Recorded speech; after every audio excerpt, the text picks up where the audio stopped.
আসসালামু আলাইকুম রহমতুল্লাহি ওয়া বারাকাতুহু। ওই যে সামনে দুইজন মুরব্বী দেখতেছেন হাঁটতেছে, ওনারা হচ্ছে এই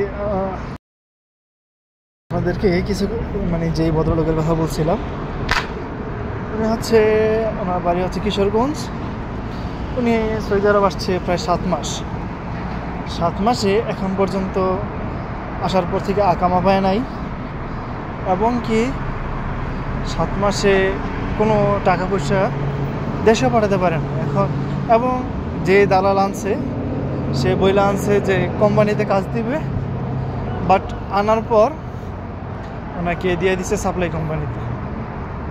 তো সাপ্লাই কোম্পানিতে যেহেতু দিয়ে দিছে, সাপ্লাই কোম্পানির অবস্থা মোটামুটি যারা সৌদি আরব থাকেন তারা মোটামুটি কিছুটা জানেন যে কী অবস্থা।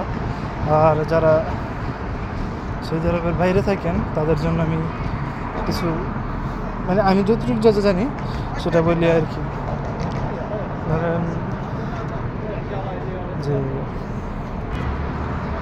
ধরেন একটা বড় কোম্পানি, তাদের এখানে কোনো ইয়া থাকে না আর কি, তারা কোনো আকামে কিছু করে না।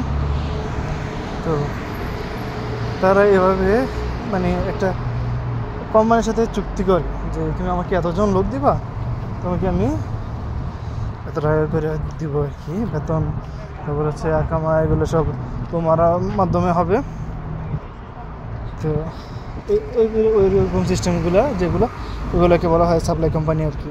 তো ওনাকে না ওই সাপ্লাই কোম্পানির ভিতরেই দিয়ে দিছিল।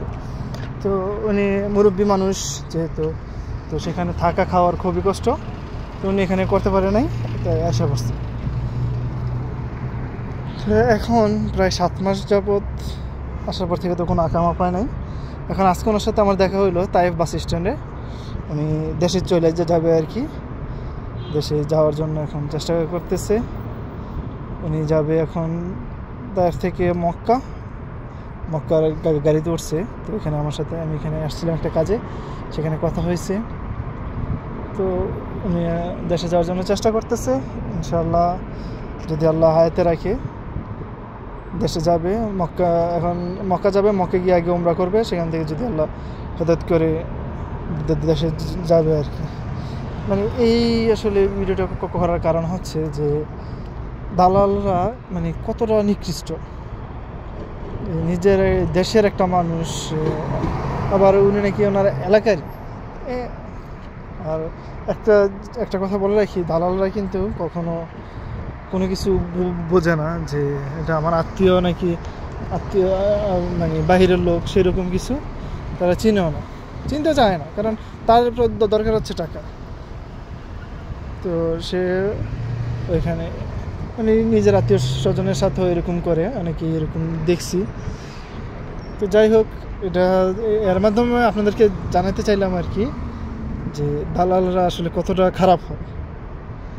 আর বর্তমানে সৌদি আরবের কাজের অবস্থা মানে মোটামুটি রকম ভয়ঙ্কর রকমেরই খারাপ, মানে কাজ পাওয়া যাচ্ছে না। এই যে মোটামুটি আমি আলহামদুলিল্লাহ আল্লাহর রহমতে ভাষা জানি, ইভেন আমার ড্রাইভিং লাইসেন্সও আছে। সেই আমি 2 মাস বেকার ছিলাম, কোনো কাজ পাই নাই, কোথাও ঘুরছি এখানে সেখানে। তারপর হচ্ছে আমি পিৎজার কাজও জানি, সেক্ষেত্রেও কোনো কাজ টাজ পাই নাই। তো যারা এই সৌদি আরব আসবেন, আমি কাউকে না করবো না যে না আইসেন না, তাহলে যদি না আসতে নিষেধ করি তাহলে হয়তো বলবে, অনেকেই বলবে যে আমি সৌদি আরব আছি, যদি কাজের অবস্থা এতই খারাপ হয় তাহলে আমি চলে যাচ্ছি না কেন। তো আসেন, আসার পর পরিস্থিতির শিকার হন, তারপর বুঝতে পারবেন যে যারা সৌদি থাকে তারা কী কারণে নিষেধ করে যে আসার জন্য। তো ভালো থাকবেন সবাই, সুস্থ থাকবেন। যাই ওনাদের সাথে দেখি আর একটু কথা বলি। আর ওনাদেরকে যদি ভিডিওতে আনলে ওনারা মাইন্ড করুন, সে কারণে আমি ওনাদেরকে ভিডিওতে আনি আর কি, যে ওনারা এখানে। তো যাই হোক, ভালো থাকবেন সবাই, সুস্থ থাকবেন। ইনশাআল্লাহ দেখা হবে পরবর্তী কোনো এক ভিডিওতে। আল্লাহ হাফেজ, আসসালামু আলাইকুম। এই যে আমি ওনার কথা বলছিলাম আর কি, এই চাচার কথা বলছি, যদি আমি দূর থেকে দেখাচ্ছি। তো ভালো থাকবেন, সুস্থ থাকবেন, আল্লাহ হাফেজ, আসসালামু আলাইকুম রহমতুল্লাহি ওয়া বারাকাতুহু।